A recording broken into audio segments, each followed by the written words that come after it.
Shalom, selamat pagi. Renungan pagi Sabda Bina Umat Selasa, 30 Mei 2023. Firman Tuhan pagi ini terambil dari Kisah Para Rasul 4 ayat 1 sampai 11. Demikian firman Tuhan.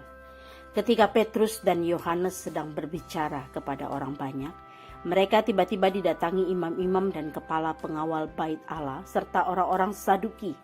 Orang-orang itu sangat marah karena mereka mengajar orang banyak dan memberitakan bahwa dalam Yesus ada kebangkitan dari antara orang mati. Mereka ditangkap dan diserahkan ke dalam tahanan sampai keesokan harinya karena hari tengah malam. Tetapi di antara orang yang mendengar ajaran itu banyak yang menjadi percaya, sehingga jumlah mereka menjadi kira-kira 5.000 orang laki-laki.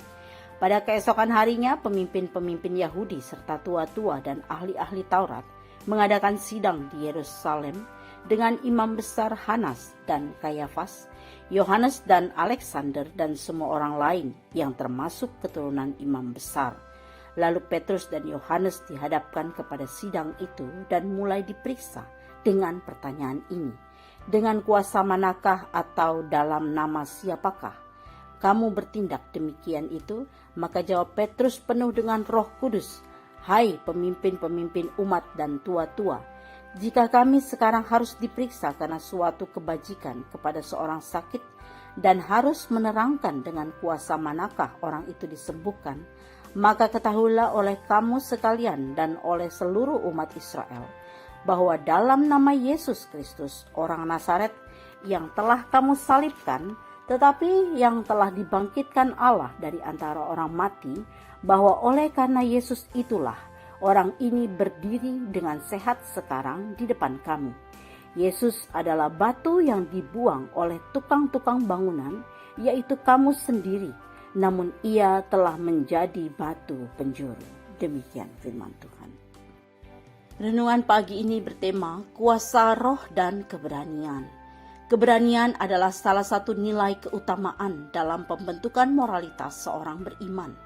Berani atau keberanian di sini bukan berarti tidak takut pada sesuatu yang dapat mengecilkan nyali seseorang.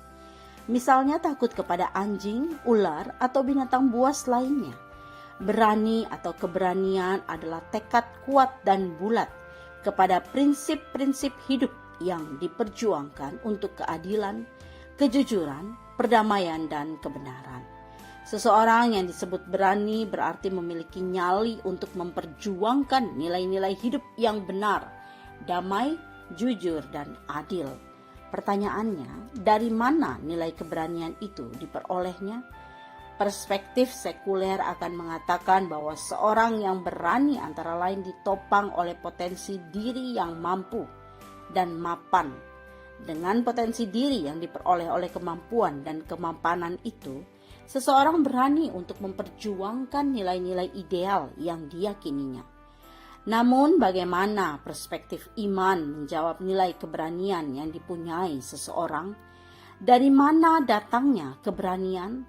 Lewat pengalaman iman Petrus, nilai keberanian itu diperoleh karena intervensi dari atas, dari Allah.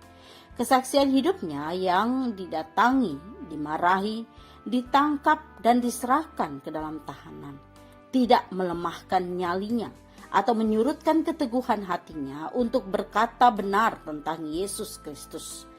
Dari mana keberanian Petrus? Dari kuasa Pentakosta, Roh Kudus yang mengobarkan bara api kesaksian, sekalipun yang dipertaruhkan adalah nyawanya sendiri. Kuasa Roh Kudus mengubah hidup Petrus, Yohanes, dan kita semua untuk berani bersaksi dan siap menjadi martir bagi Kristus. Pewartaan tentang Kristus selalu menantang kesediaan kita untuk bergulat dengan harga kemuritan, kata Dietrich Bonhoeffer. Doa pagi ini, ya Tuhan, lengkapilah kami dengan roh keberanian. Amin. Demikian renungan pagi ini, selamat beraktivitas, Tuhan Yesus memberkati.